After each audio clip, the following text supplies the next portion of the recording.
have the age of these 19 people, right? We do not have ages. Therefore, data option is obsolete. So what do you have to do? Use a stats option, okay, stats option, and provide this. X bar is 22.4 and S is 3.8.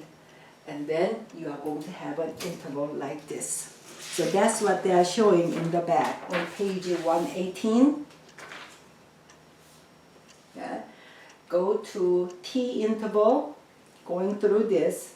For the input, no data, go to stats. Go to stats and then provide X bar is this, and S is this, 3.8, and the N equals 19. Yes, make sure that, okay, that's why even though it's a very, very easy math, but because we are using two different things, sometimes N, sometimes N minus 1, I want to make sure that, okay, so you provide N. That is 19 and the confidence level 99%, so provide 0.99 and then you will get the interval of this. So, how is it so far?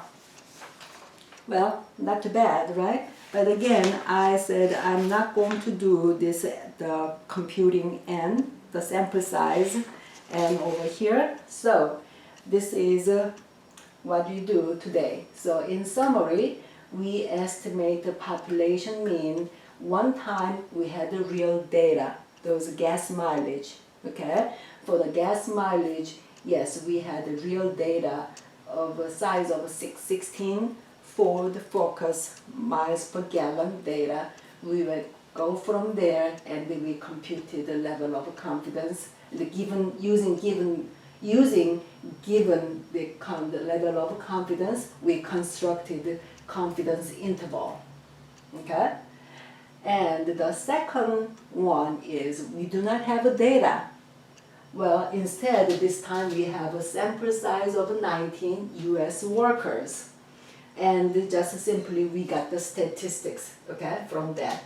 And we just reuse it, therefore our calculation is going to be a lot simpler. Yes, okay? At least we don't have to enter that data, 16 numbers. This time just we use go to directly and then we can compute this. Alright?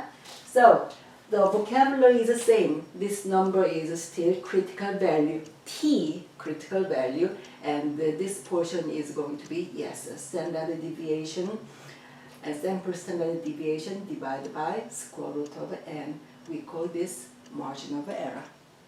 Okay. So let me ask you just one thing.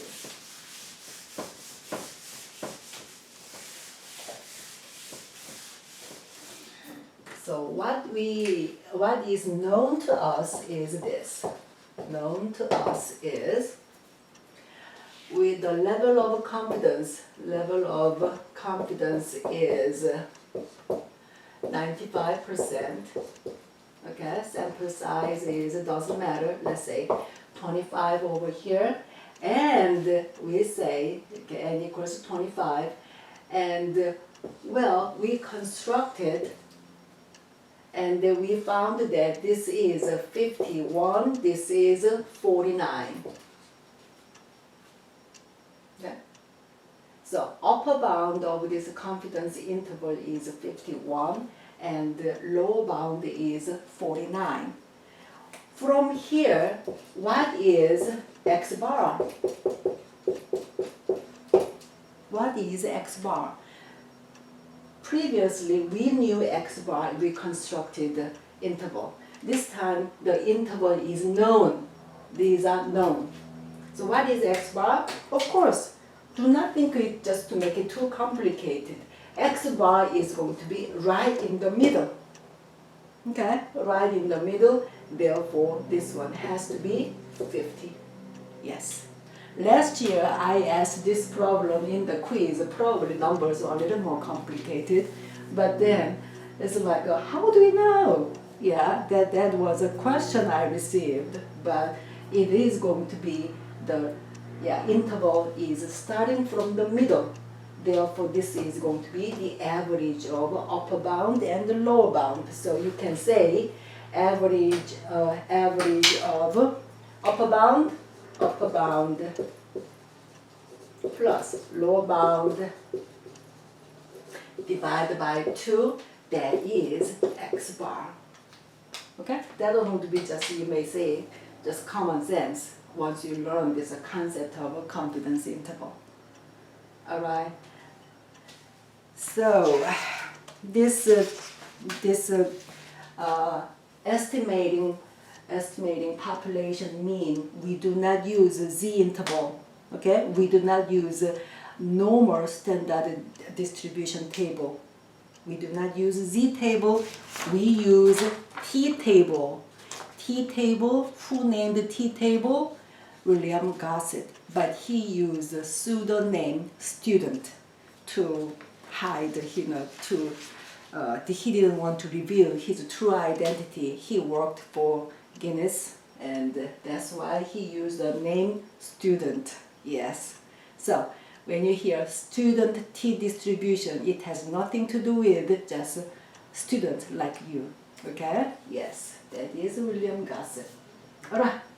So this one closes today's lecture. And as I sent you that in the announcement, Canvas announcement, that we do section 9.2, section 10.1, 10.2, 10.3, and then we do review. While we are doing review, we are going to do those problems printed in the second lecture note. Okay, lecture 8, lecture 9. Yes, there are some problems in the back. Yes. In the back, we are going to work on those problems. Okay. Once you have a review session, I'm going to post the final exam immediately, so that if you are ready, you can take early. Yes, I'm not going to wait until the final exam week, because what I'm worried is a Pearson website. Yes, as we move to the end of the semester, many colleges have around the same time. In the north, yes, they are going to finish like a second week of May, so a little late. They start a little late and they finish late. We start early and they finish early, so in the south. So anyhow, I want to beat the real traffic on this Pearson website, so that's my strategy. I do not want anybody to have a problem. I cannot complete the test because it's too slow. Alright, so please look at the remaining schedule and just get ready. I mean, as if we have classes on campus, we are going to have weekly quizzes and then everything. Alright, and again, final exam covers only 3 chapters. Chapters 8, 9, 10. We finished chapter 9. We start to chapter 10. On Wednesday, I'm going to send you the lecture notes. Okay? Alright. Thank you. Bye.